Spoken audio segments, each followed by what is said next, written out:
the first time we're going to be sharing information around Maya LT and how it's the most cost-effective video game development software for everyone. Now, if you're an indie gamer or a developer or creating any kind of game content, basically, it could be for mobile games, it could be for console games, Maya LT has proven to be the most cost-effective solution so far. So here is my attempt to kind of showcase all what comprises of Maya LT. And to start off, I'm going to compare this to Maya in terms of the tool sets and the functions which are available. So let's get it started. And as Vidhi mentioned, that we can answer all your questions towards the end of the session. So please feel free to note down my email ID as well. So in case you want to chat later on and discuss certain things, I'll be more than happy to answer all of that. So perfect. Let's get this thing rolling. So I wanted to kind of also mention about the character which you see on the backdrop has been done by using Maya LT, and this has been completely compiled with Maya LT. Obviously, there has been modeling tools like Mudbox and ZBrush being used, and then you can view this file inside Maya LT. So one of my attempts would be to work on these files, and I'll show you how they've kind of structured it very, very nicely.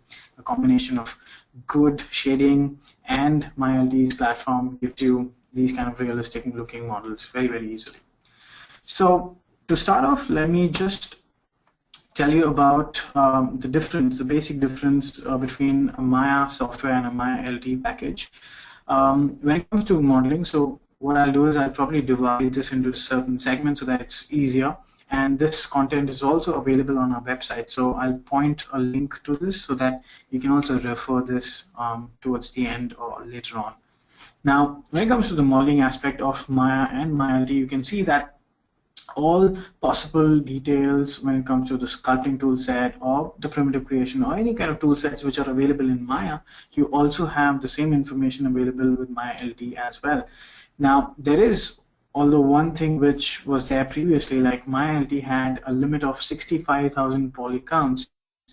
With 2017 LT of Maya, what we have done is we've increased that poly count level to 250,000 polygons, which means each and every asset can go up to 250,000. There's no cap on the overall scene size, so obviously, so a lot of people get confused that maybe 250,000 is the overall scene size which needs to be there, but this is for an individual asset. So earlier it was 65,000, now they have increased it to 250,000. Now, most of you, if you have not been familiar with Maya LT or are completely clueless why this cap is there, Maya LT is used worldwide for creating game assets, and a lot of times, or rather most of the times, game assets have a certain limit based on the game engine which can drive it. Also, these limits help you to have a very light game with the kind of details you would need for platforms. So let's say you're making content for a mobile platform, you cannot have very high resolution mesh because then the entire game would be slow. So Maya LT comes into that segment where you're creating content and you're also monitoring what is the kind of you could say poly count which you will need to have in your games. Now you could do that with Maya or 3ds Max as well, but then they are full-fledged 3D animation softwares, and for games you would barely need the bare bones for modeling, be it the texturing, the shading, and then the animation. So Maya LT comes and covers all of that. So yeah, that's one brilliant news which I got. So with Maya 2017 LT Update 2, we have increased the poly count to 250,000. The next one which I wanted to mention was the UV texturing workflows. So here also you can see that whatever toolkits Maya has, Maya LT also has like 80% of them. The only thing which it does not have is the PSD file support and the transfer maps, which you barely would need, or rather you won't need in the kind of workflow you would be working for, basically for games. Then comes to the animation part, and you can see that we have given parallel rig evaluation both with Maya and Maya LT, so that's like really amazing. It improves the speed in the viewport because it uses the GPU and pushes everything on the graphic card, so you have more power in the viewport. You are more flexible in terms of handling the graphic or the graph editor as well. So if there are many number of animation keyframes in your graph editor, so the response is much better when it comes to the previous version. So we have parallel evaluation working for both the environments, be it Maya and MyLT. And then talking about few more, there are obviously limits. So you cannot have animation layers. There's no or rather tracks editor option, but we have given you another set of tool sets which you would love. We've recently added something new which I'll be showcasing. And then last but not the least, which I have not mentioned, we have also added quick rig with MyLT, which is phenomenal because now you can have rigs done very quickly. Now, moving to the next-gen viewport shading and the rendering options, you can see that we have support for DirectX 11, HLS, and CGFX support. We also have Microsoft DirectX 11 support in terms of real-time shader effects as well. The only thing which would be missing would be the third-party viewport renderer override, which won't be required for this kind of workflow. In terms of rendering and imaging, you don't have Arnold, Vector, Hardware, and Total. Again, MyLT would be more for gaming content creators or interactive designers. You won't really be rendering a final image from this software. You would definitely use it to bake your geometry and then export it out to a game engine like maybe a Unity or Unreal or Stingray. So having said that, yes, you can see that Total Renderer is one supported renderer with Maya, but with MyLT we have the Total baking support and not basically the imaging support from Total. So in a nutshell, there's no imaging support with MyLT, but yes, you can bake by using Total as the background baking engine. Then last but not the least, we also have Hypershade and Visor tools and shader effect support and color management, which is very important whenever you're working with AAA titles. So let's look at the last bit wherein I would like to further differentiate with Maya and MyLT that things like Maya Paint Effects and Dynamics Effects, be all the tool sets which are there in Maya won't be available with MyLT purely for one reason, because all these effects you would do inside a game engine and not inside a creation engine, because you would want this to be real time, and hence that's the only reason why this kind of tool set or this module is not available with MyLT. So do get back to me in case you have any doubts on this, but it's pretty clear and straightforward that MyLT is more suitable or more there for creating your content for interactive design and games, be it an indie game developer or a AAA game title developer. MyLT suits that kind of scenario wherein you won't need to add these effects within the application itself, and you would depend on the game engine which you have chosen to get these things working. As I mentioned, this is where the detailed comparison is. Let me just find out if I have this page open. Yes, this is the exact page which is there. So you can see that if you expand these, you will see all the options available. So I did touch upon most of the aspects, but in case you want to do a deep dive and check feature by feature comparison, then definitely go ahead and go to Autodesk.in, and you have a product comparison chart wherein you will get this difference. Okay, now if I have not mentioned this before, I think I have not, but when I say cost effective, MyLT is priced very economically, and it's targeted for those indie game makers and game creators who really don't need the full-blown Maya version or a full 3D application, but you would need all the tool sets with which you can create content for games as well as interactive design. So it has been selected and chosen by keeping all the things in mind which you would need to really successfully get your title out. So, I would say if you want, download a trial version and test it out for yourself as well. So that's one thing. Now, coming to the Maya LT's interface, and especially the new interface with the 2017 release, let me show you what all we have done. First thing foremost, what we have done is we have added workspaces. So if you come down to the interface under Windows, you will see all the new features have been highlighted with a green button. So in this, I can see workspaces. If I come down, you can see animation editors with all these mentioned as, or rather highlighted in green. And this would typically mean is for that particular version, for that particular update, the tools which have been highlighted in green are the ones which are new in that particular version. So be aware of this, because we have started doing this with 2016 onwards, and you would notice that this really helps you identify, hey, this is the new tool in this version. So it really helps kind of go dig deep and understand what all has changed, and you know how you can use it to your own advantage. So here, let me show you the factory workspaces. The first one is the modeling standard. You can see immediately my entire interface changes into a pro, or rather a modeling friendly environment where I have the multi-component or rather the modeling toolkit already in place. Then if I go back, I can choose the modeling expert mode where it hides everything, and you would be probably working all the way through the hotkeys.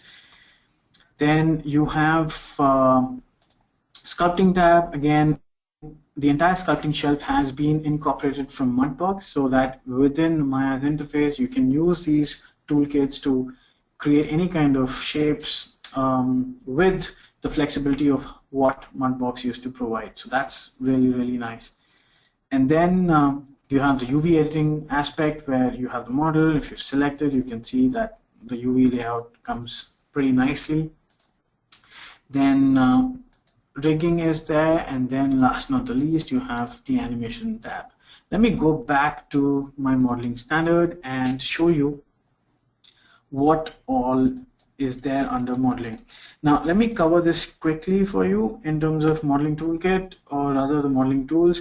If you've been a Maya user, most of the tools have been the same, so you won't notice any kind of difference apart from the fact that there is a polygon limit for each and every asset. So that's the only thing which you need to keep in mind. And probably that mindset will also start setting in if you've already been working with the game development community or making your own interactive assets or designs. So that would already be there in the back of your head that, hey, you need to make your content as low res as possible with the maximum amount of detail. So in this situation, you can see that what I would like to show you here is the symmetry option and the quadro option, which is really, really cool. And so let me come here, and first thing first, I can press Control Shift, and if I right click on the mouse, I can get this dialog box open wherein I can, let me see if I can drag that outside so that you can see better. So if I choose symmetry, I can switch on symmetry. So right now it works on object X. So right now it's positioned, my model is on the X-axis, so left and right would be perfect over here. And if I come down, select a certain vertex, and let me press B so that it highlights in a way that I would see what's going on. So let me just do that again. Symmetry on, symmetry. So that's my selection.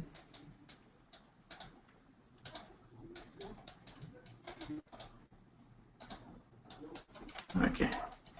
I think because I'm sharing the screen, there might be a lag between switching this back on. Let me just try that again. I'm just switching the symmetry back on, and let me select.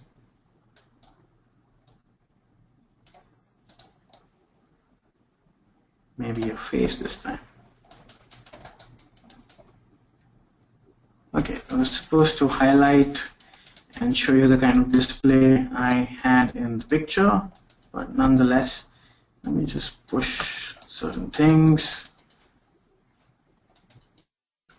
Let me open the file again, just in case there is some issue. So I'm going to load my Symmetry file again, and let me check.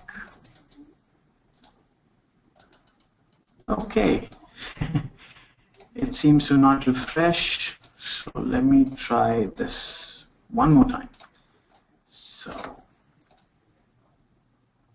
Symmetry is back on.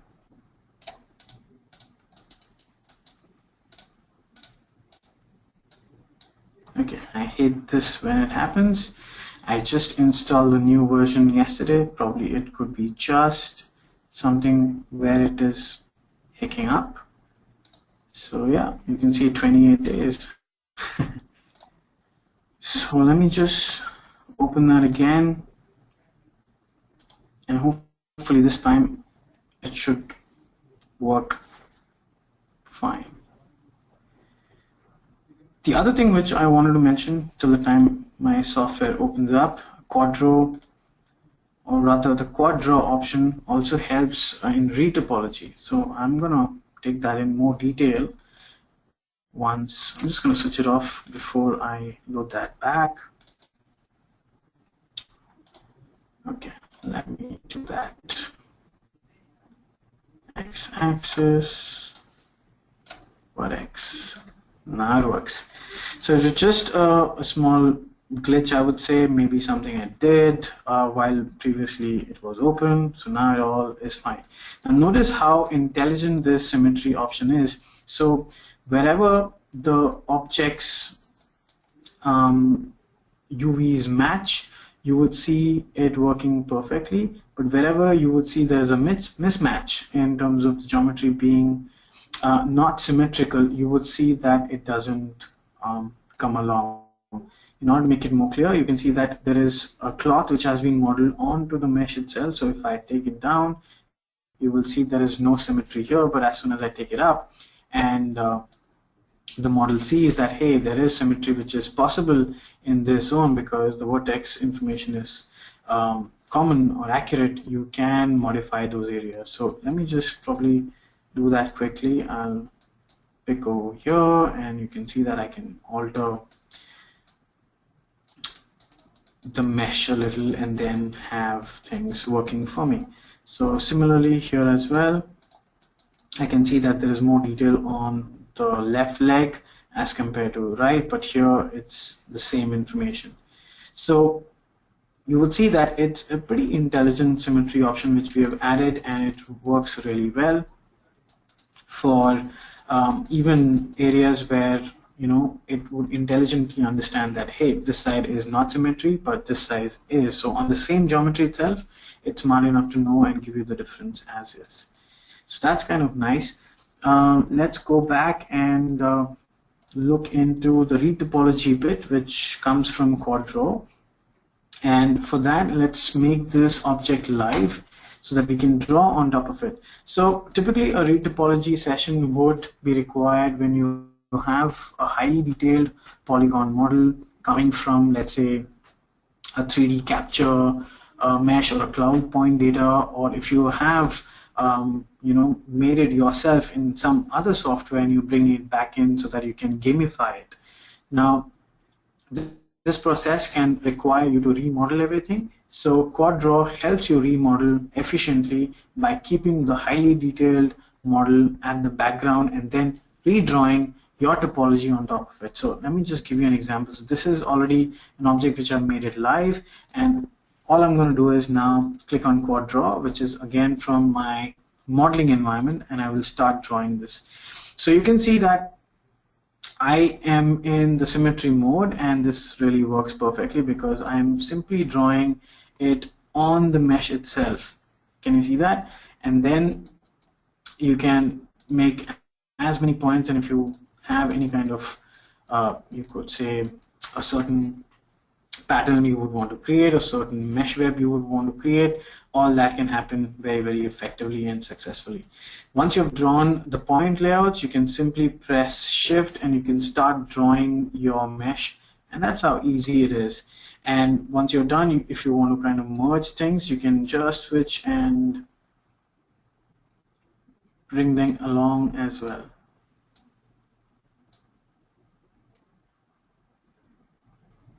So I can middle mouse click and make them come together.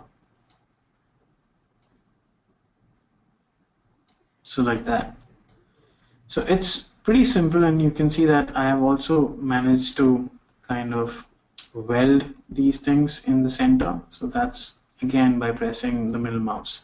So you have one full mesh completed and a large amount of part which has already been modeled just by drawing on top of the geometry. And similarly, you can do the entire face, entire object, and you have a model which is a low resolution from a high resolution mesh.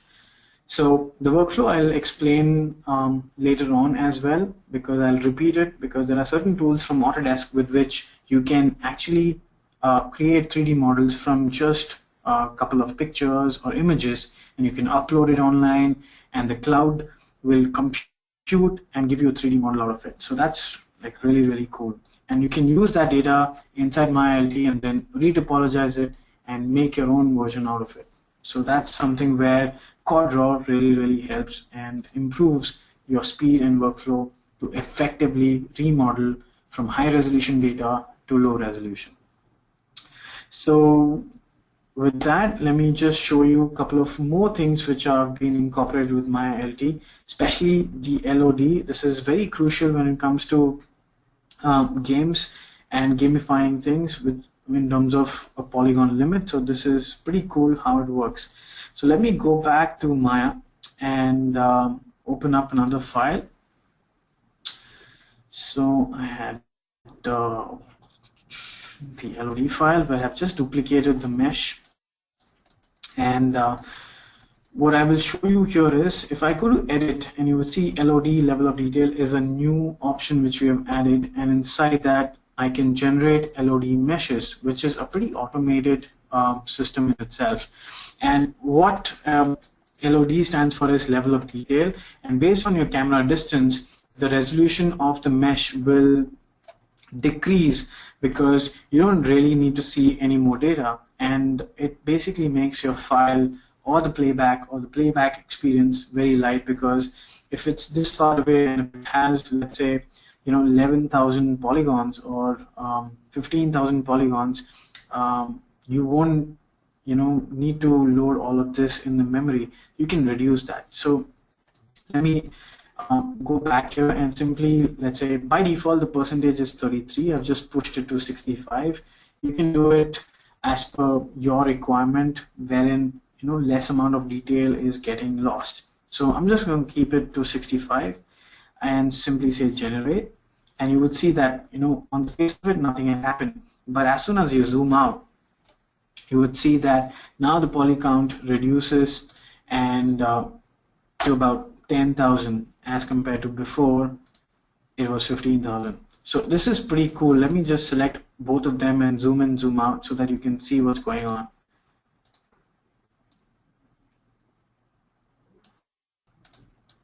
Can you see that? So that's the level of detail option which works automatically for you, and which is pretty huge considering the fact that earlier you had to build it manually. Now at a click of a button, LOD gets done.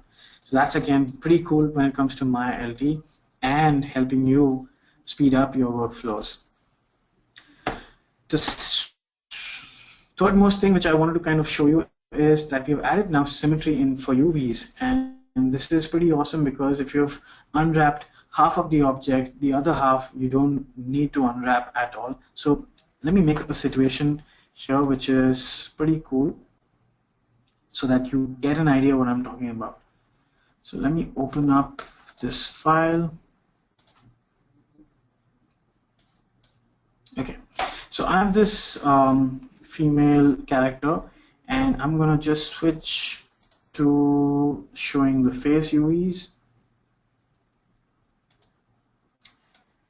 and let me just zoom out a little so that you can see better. Now obviously this has been unwrapped and kept properly, but let me just mess this up a little. And the reason why I'm doing that is, let me switch off symmetry because I don't want to have this under symmetry mode for sure. So Control Shift, Symmetry, and done. So selecting that back, for textures, face, and here is where I messed this up. Okay, I'm just going to pull this out so that, let's say in a given situation, this is how your mesh was, or this is the part which has not been unwrapped at all. Okay, so assuming that you have half of the face which has been unwrapped and half is, not wrapped at all, you can divide the entire screen into half, and you can simply start painting on the area which has not been done. So it's gonna symmetrically paint back all the details and will give you a fantastic unwrapped surface without you actually having to manually do anything. So this has been done for both the sides very fast and very easily. So that's your UV symmetry workflow. Coming to Quick Rig, this is the new addition which we have added, and which is fantastic because this solves the problem of manually rigging your characters in a painstaking way. Now, I do understand there are a lot of things which you would need to customize. Yes, those custom options still remain, but at the skeleton level, your characters would get rigged so fast that it's going to be super easy for you to even try out your motion capture data, try out poses, and basic things which would speed up your workflow towards the end. So let's see how and where you would find the Quick Rig tool. So let me close that. Taking the same character, I'm going to select everything. I'm going to go to the rigging tab. Under skeleton, you would find the Quick Rig, and as you can see, this is the new toolkit which has been highlighted in green, so that you can sense that, hey, that's a new tool which is there in 2017. So I'm going to click on Quick Rig, and you would find that I don't know if I clicked on Human IK as well, but anyways, this is Quick Rig.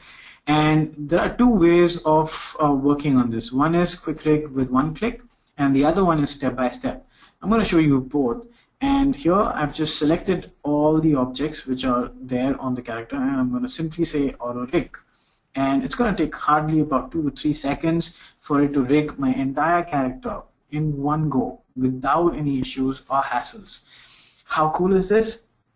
Very, very cool when it comes to saving time for sure. Let me just get hold of my Human IK attribute, or I could choose the Maya Classic. And here I have channel box, or the attributes for my animation workflow. Let's go the animation workflow then. Or rather, rigging, I would say. Okay, so in this,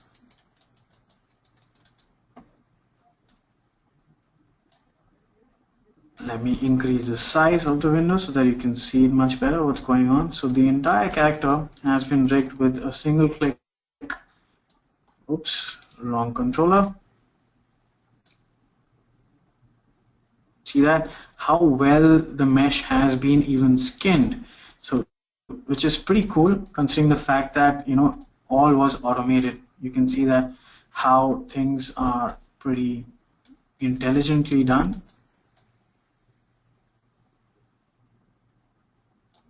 And of course, you can go back, and if you wanted to like paint the skin width, maps, all that can be done on these mesh as well. Okay, let's look at this from another side, wherein I'm going to go step by step on this instead of going at a one-click shot. So let me open up the file again, and this time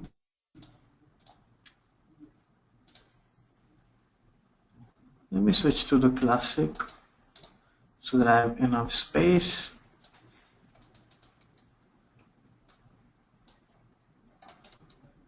select all the object, and for step by step I'm going to start by checking for characters. So right now there is no character, so I'm going to add a character. So a quick character rig has been done. Inside that I'm going to add all the geometries.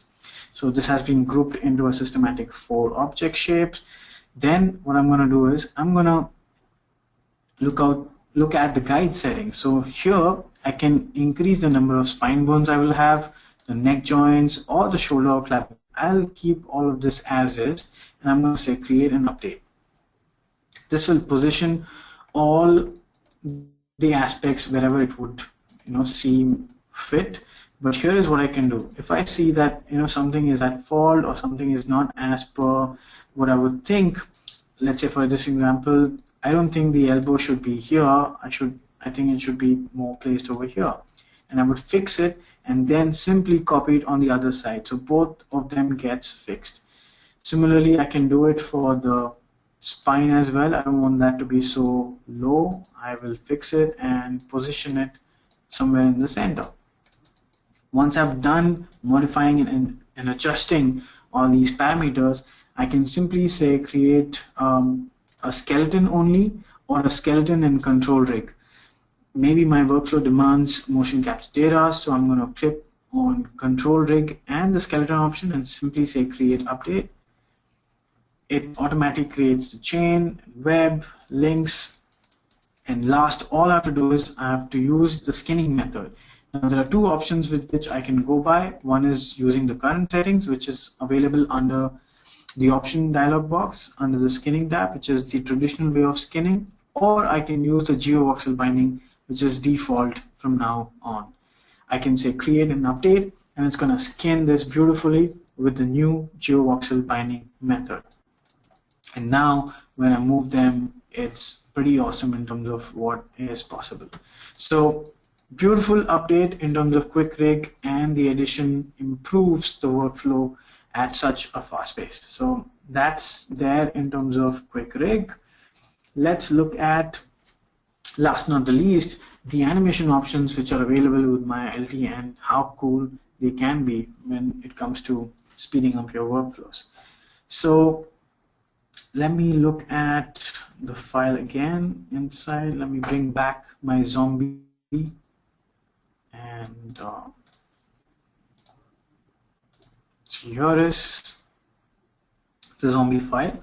Now this is an animated angry zombie rather, and the reason why I wanted to show you this particular option for animation is that it's a new one. And let me go to animation, or rather just take it from here. All these options under the animation editor are new. You can see there's an improvement in graph editor, so it's GPU accelerated. You can handle more curves. It'll be much more intuitive when you're zooming in, zooming out. That's kind of nice. Then you have your time editor, which is the latest addition, and I'm going to show you this for sure. Quick rig I already showed you, and shape editor is a nice way of how you can add blend shapes on your characters. So for now, what I'm going to showcase is the time editor, and it's really cool because you can really manage your time, or rather edit your timing of the animation which you have created. So to do that, let me show all the controllers, and I'm going to simply, oops, I just minimized and maximized my scene file. Sorry about that. I'm going to pull that out. Now we have a nice floating window option thanks to the new layout schemes, where you can attach your file onto any area, and it's going to simply snap and give you that flexibility. You can see that how it wants to snap to half of my window, whereas I'm going to just keep it floating for now. It's a nice option if you have a multi-monitor display for sure. Like, you have a good amount of real estate to work with, and you keep all these panels on separate windows, and you can even dock and undock wherever it needs to be placed. So I'm going to select all the controllers, and I'm going to also make sure that I don't have my object in reference. So let's select all of that, all the controllers, and create the clip. So with the animation clip, what I have now access to is a beautiful way of how I can increase or decrease the animation. So right now I have a playback of, let's say, 30 frames where this guy is simply slapping the other opponent. But here I can reduce this to, let's say, 13, and after that it just stops. So you can see that you can eat up the animation or bring it back again. The second option is I'm going to just highlight, and you can see that you have a scale mode option where you can actually change the scale, or rather the speed of the clip. So if I click on this and decrease it, you would see that all the animation happens like super fast.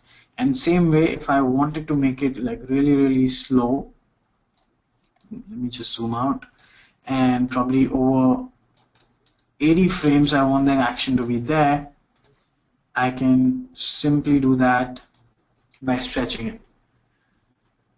So this is something really cool. Let me increase my timeline to 90 and you will see the difference. So earlier you had to manage things like this, maybe on a graph editor or a dope sheet, not a dope sheet, but typically a graph editor. That's where you had to manage things like this. But now it's really easy. Why? Because we have introduced this time editor, which helps in managing all your clips and contents very easily.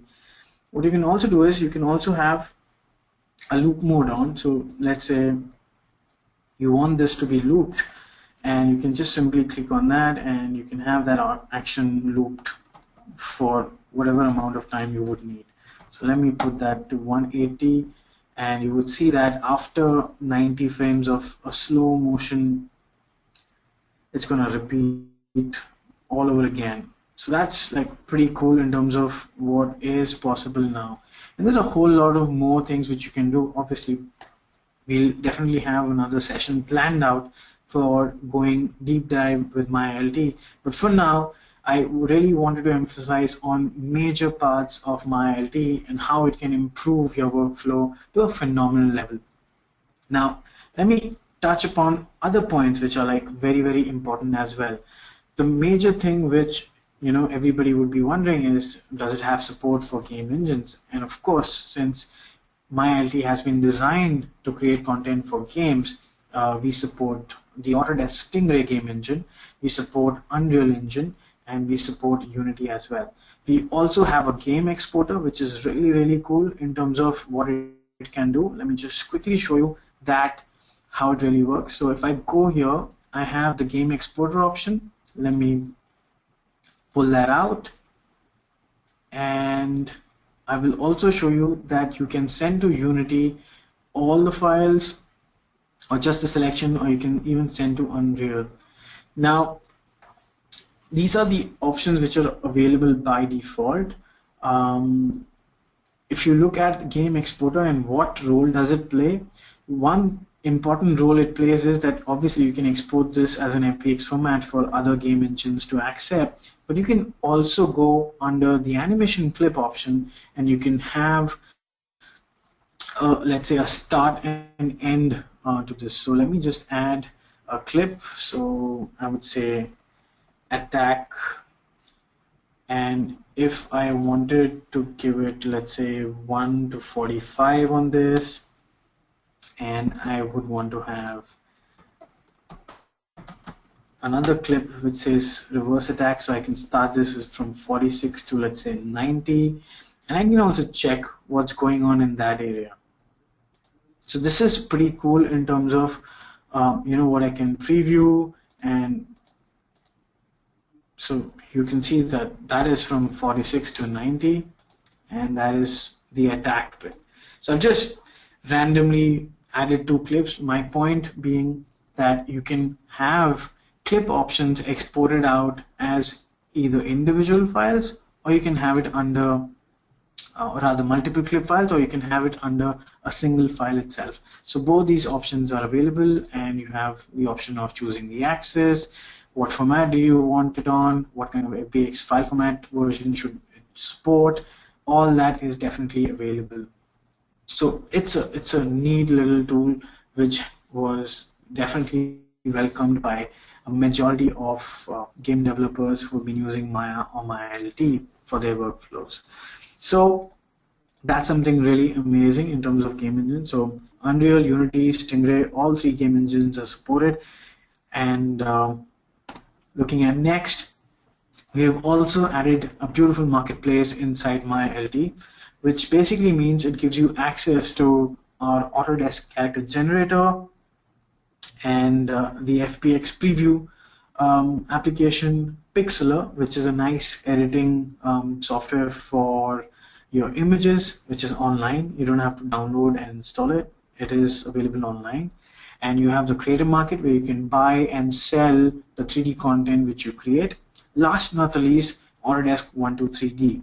Now, this is something amazing because this is what I wanted to talk about, how Autodesk has been supporting the community of creators, and they're giving you tool sets which are, most of the times free of cost, especially things like Autodesk Character Generator is absolutely free. And let me show you how it really works. So in order to access Marketplace, I can simply go to the Marketplace tab, and you can see that I have the Creative Market option. You have FBX Review, Pixlr, 123D, and Character Generator. So if I click on Creative Market, you would see that there is a pop-up which comes in, and then it attaches itself on the right-hand side. I am connected to the internet, so it will give me options from the internet of what all files are available.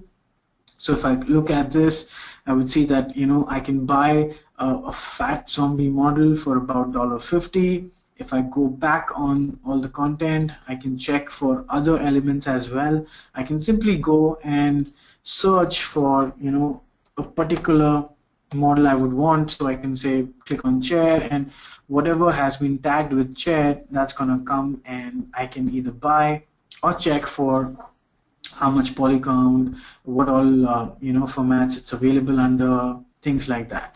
So it's a pretty neat little utility within the application itself. The second thing which I wanted to mention was that you have access to FBX Review. So this obviously opens up online, and you can check the overview video, how you can check your model in on a browser, how you can rotate it, and you can check. It's good for basically review purpose if you're working with multi-city options, or even if you're working with your own studio but on different levels. It's a beautiful way of how you can exchange and review the 3D model in the FBX Review aspect. So it's pretty amazing. And let's look at Pixlr. Pixlr is an online platform where you can edit pictures online itself. You don't have to install, so just register yourself and start editing. So it's also available for your mobile. So this I see as a quick fix for creating textures for your files, for your terrains, for your objects and characters, and fixing them if you don't have a dedicated image editing software. So this also adds like a good utility. 123D it has like a lot of segments to it. You have 123D Catch, you have 123D Sculpt. Now, typically what I would talk about 123D Catch, or the application which was earlier called as an image modeler. 123D helps you take images from different locations, or rather different angles, and make a 3D model out of it. So let me actually run through a certain video so that you can get an idea of how it really works. So if you guys have not seen 123D app ever, so this would be a nice little preview of what is possible. So I'm just gonna mute it, and I'm just gonna jump over what all is there. So the way it works is you basically click multiple pictures of the object you would want it to be converted into 3D. 123D Catch automatically aligns itself and generates a point cloud data, which then is converted into a mesh. And that mesh has all the textures which are there from the photographs, and further from that you can definitely bring that inside your 3D modeling application. You can see how things can be done. So it's basically a 360-degree view. So it could be for interiors, sets, or objects, entire buildings. Let me just wait for that to load. So you can see that how interestingly the entire thing kind of comes, and this you can obviously export to a 3D application like Maya LT or Maya or 3D Studio Max, and then take it from there. So this is where you would get a heavy mesh, and then you can retopologize this heavy mesh into a lighter format and then use this asset for your gaming pipeline. So in a way, if you want very realistic content and if you have all the image references like that, you can convert them into 3D objects and retopologize it and use it in your pipeline as assets. So it's a beautiful way of getting very accurate realistic models done at a click of a button. So I would definitely urge you guys to try 123D Catch as well. It's free to try, and then you can get your own models to work for you, and let me know how that goes. So that's 123D for you. And last not the least is the character generator. So if I click on character generator, I think I already have logged in. Let me see if I have that open. Yep. So after you log in here, you can sign in definitely, and you can log in. This is how your object, or rather the page, will look. I already had created a couple of models last year. Let me show you how you can create. So this is character generator. As the name goes, character generator it is, and you can create your own new characters. Now there's a free version and there's a paid version as well. So the ones which have been marked as a blue button on the right, they are paid versions. So I'm going to use the free one, and it's pretty cool because I can get it to look pretty interesting. So if I click on any character, let's say if I want a sports person and I want to customize that sports person, I can go into that section and have various face options and elements which I can tweak. I can make him look in different forms and size the way I would choose. Let's say if I want to make him look more alien, I can just drag and drop, and the features would obviously change. So it's pretty interesting what all you can modify. And then you can have the skin color option. So if you want the character to be like an alien skin, you can do that. You want them to have a more pinkish tone or a fairer tone or a dark tone. So depending on your environment and the kind of creates you would be creating, you can choose what kind of skin tones or the textures you would need. So that's gonna change on the fly, and then you can also choose between the eye color. So if I want this to look like a reptile, I can simply choose the reptile eye, and that's gonna modify the look and feel as well. So that's looks interesting. Then you can have different hairstyles going on. I don't mind keeping the same. Coming to the full body, I'll have to just wait since it's online and I'm already sharing my screen. So here I can have the person have any shape. So clicking on that and again switching between what kind of shape and size I would want. So if I drag and drop over here, I can slide and make him look much more muscular in nature, so he looks much more bulky. And then last not the least, obviously I don't want an alien in a jersey, so I can have him structure, let's say a military alien person from another planet. So if I click on that, I would get the details right about now. So in a nutshell, what I want to say is Character Generator offers free availability of 3D models which you can import inside your 3D applications and start working from there. So obviously you can change from the t-shirt, you can change the bottom and the shoes, you can alter these as you would want, obviously with the selection you have in mind. So let me go back, I don't want to save it. Let me go back and show you export options which I have already done and designed. So my generated characters, if I come here, I can generate the characters and delete it, or I can use the ones which I have already created and download this for my creation. So I can click on download, it's going to start, it's going to ask where it's going to want to save. So that's said and done. Under my design process, I can click on generate character, and here is where you can see that you can name what the character should be, what's the height. You can see that the medium and high is more like a paid version. You can check for low. You can add it for crowd, which is, let's say you don't want to model and a lot of crowd, but here is where you can get the crowd kind of resolution, and then you can either export them as a generic FBX file, or you can use it for Maya, Max, or even Unity. So these kind of formats are already available for you. So coming towards the end of my slide and presentation, these were the aspects which I wanted to mention. Taking it to the next level, we are equally supporting the VR community a lot.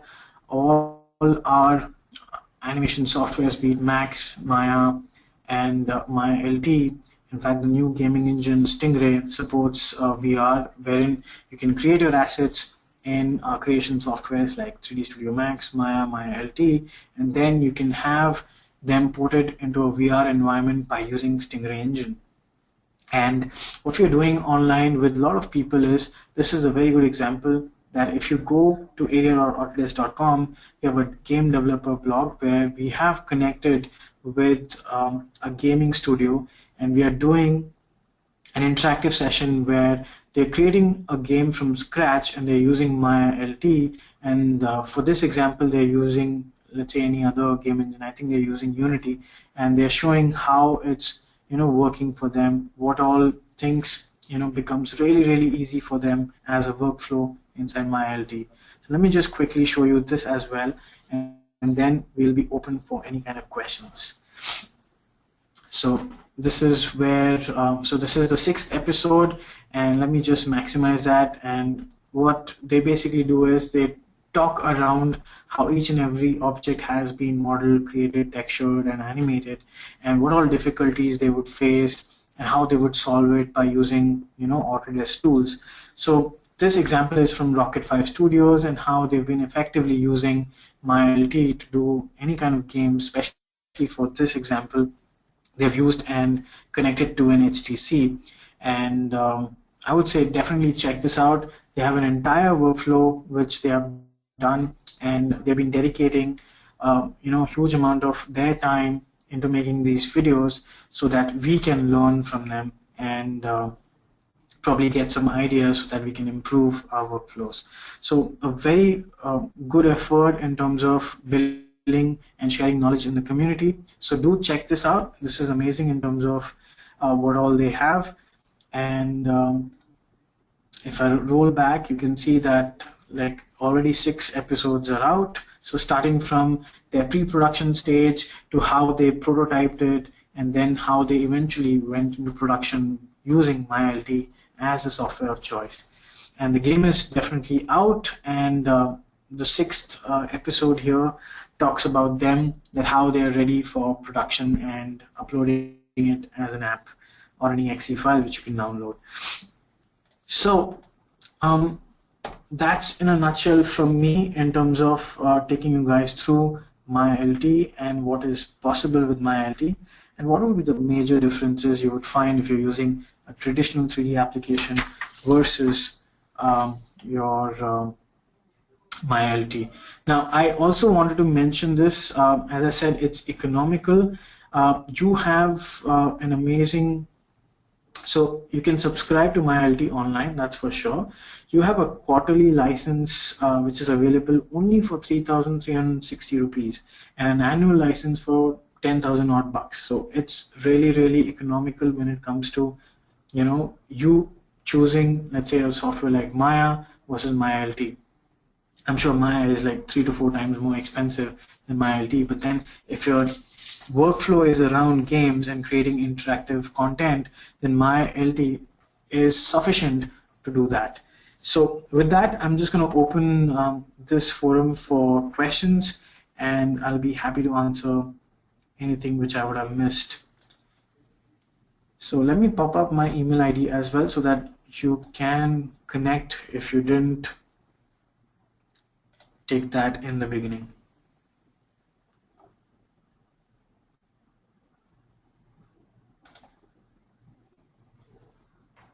Hello?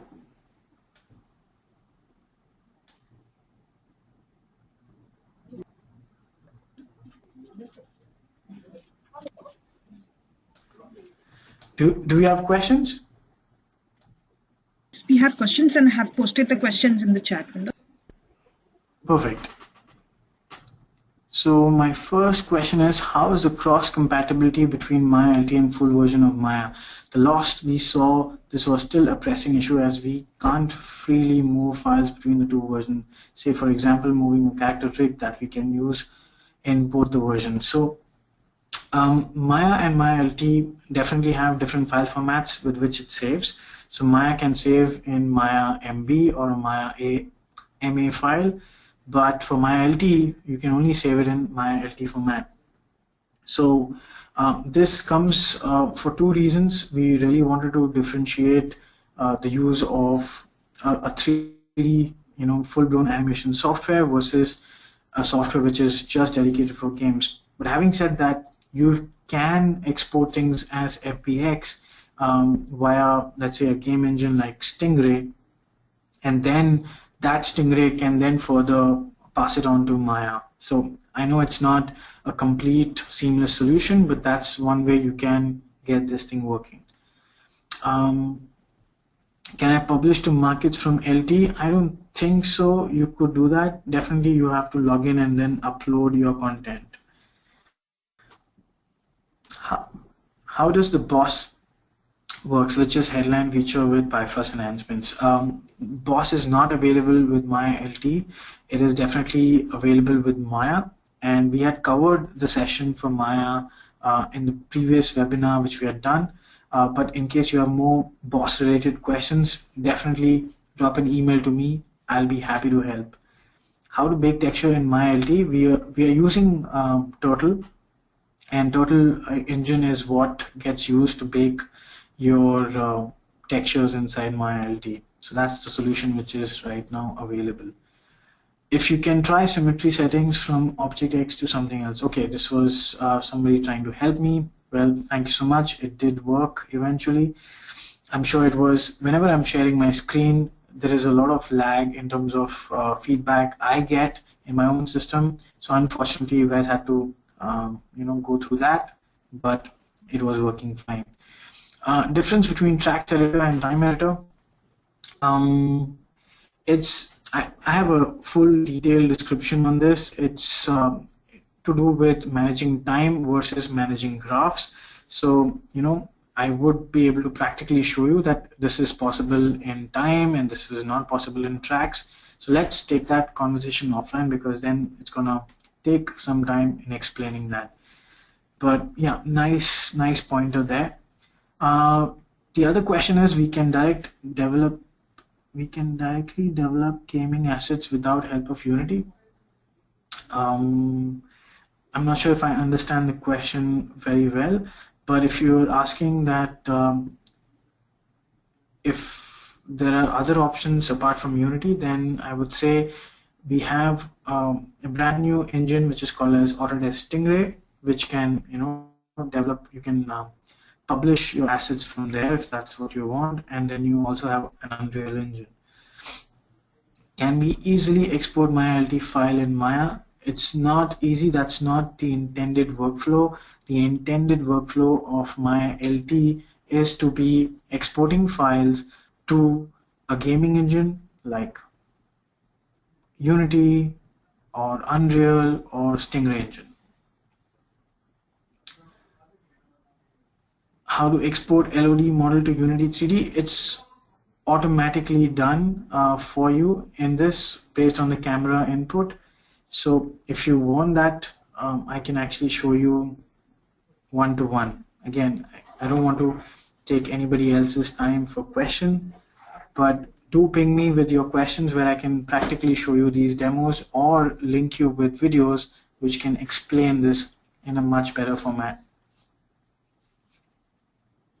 Any other questions?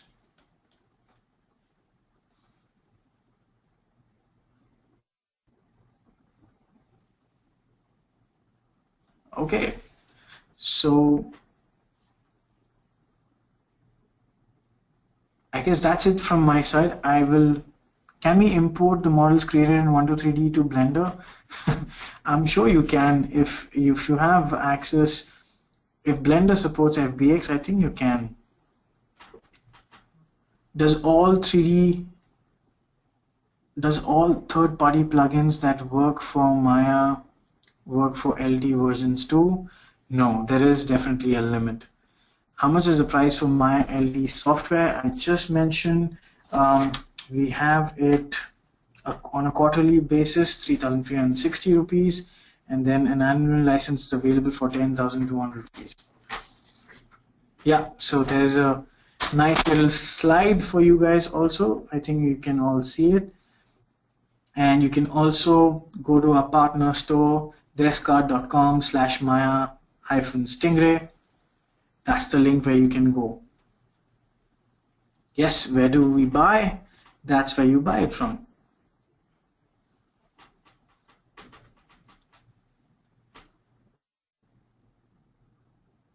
And if you buy my LT, you get Stingray engine for no additional cost, which is like an icing on the cake. You don't have to. I see the price is a little higher in dollars when I see on Autodesk.com. I'm sure it can be discussed. If you want, I can connect you with the sales and then they'll help you with the pricing.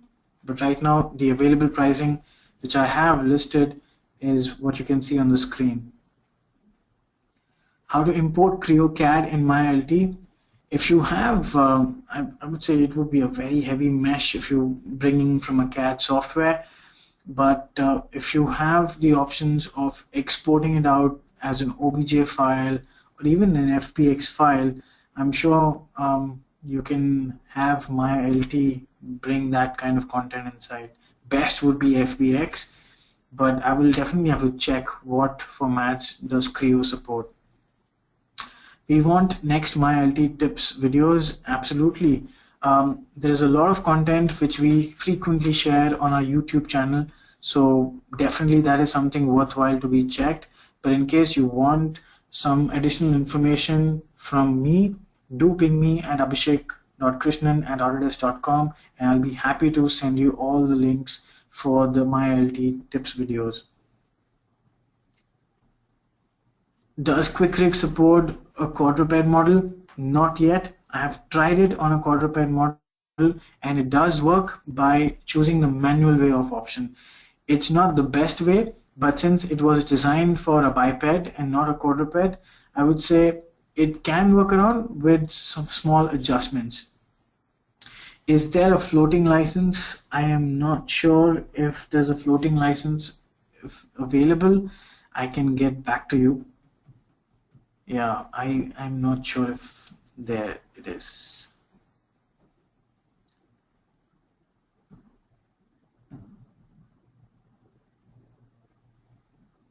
Okay, somebody did answer single user only, multi-user version not available.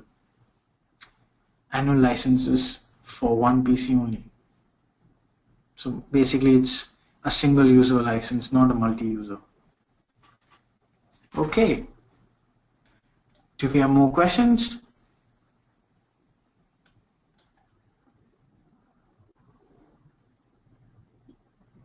Have you made the zombie model in MyLT?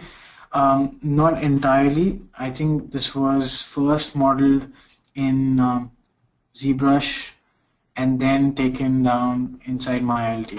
That's the pipeline which I've been told. It could be Mudbox and MyLT, but yes, the initial sculpting and the conceptualizing happened on a 3D sculpting software. From there, all your iterations were designed, be it the bump map, be it the normal maps, the displacement, everything was structured over there, cavity maps, everything baked, and then sent to MyLT.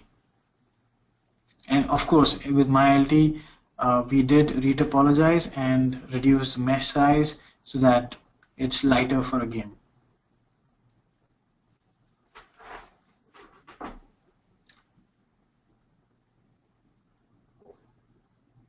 Okay. Can we use for education institution? Absolutely. I see no reason why, especially for the modeling division, I don't see any reason why you won't be able to use MyLT. And since it covers the entire, modeling set, you would definitely be limited with the polygon, but I don't see any reason why you would go so robust with the polycount in an education institution. So definitely I would give a thumbs up if you want to use it in an education institution. You would definitely miss out on the dynamics and the paint effects bit, and obviously the final renderer, because it doesn't support any image or video rendering engine. So you would definitely need to have your outputs on a gaming platform, and then you can take it further. That's what I can say. Is it available for Mac? I think it's only available for Windows. I think Windows and Mac. These are the two formats which it is available for.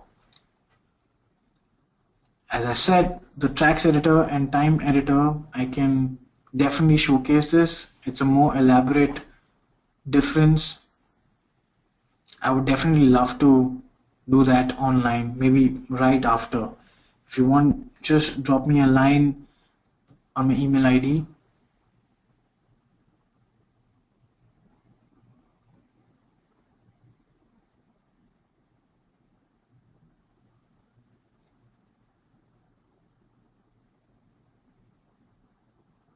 Another question, Descartes isn't giving me the option for Mac. I can check. Maybe I was wrong. Maybe it just supports Windows. But I can get back to you on that. Maybe somebody from the sales can also get back to you on that. Does MyLT shader supports in Stingray? Oh yes, it supports. So there is a PBR shader which it supports. There is a total shader. There is a DirectX 11 shader which it supports. So these are three shader formats which I know that MyLT supports. So that's pretty good.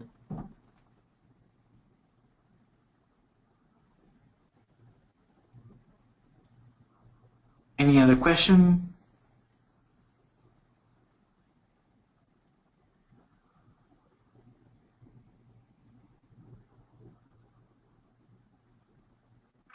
Not yet. MyLT has not supported Substance yet.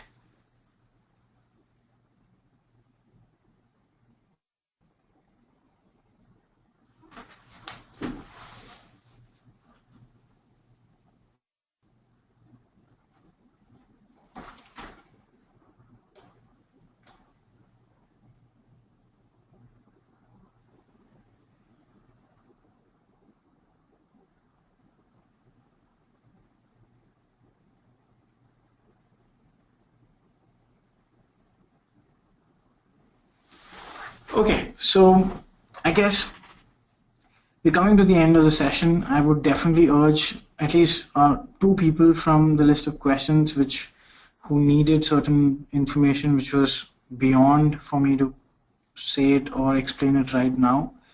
I will definitely have them address on the side. So do ping me on my email ID abhishek.krishnan@autodesk.com, and I'll be happy to take you guys through the reference and also give you links with which you can get more MyLT tips and tricks. Thank you so much for everyone for joining this webinar. I hope it was fruitful, and talk to you guys soon.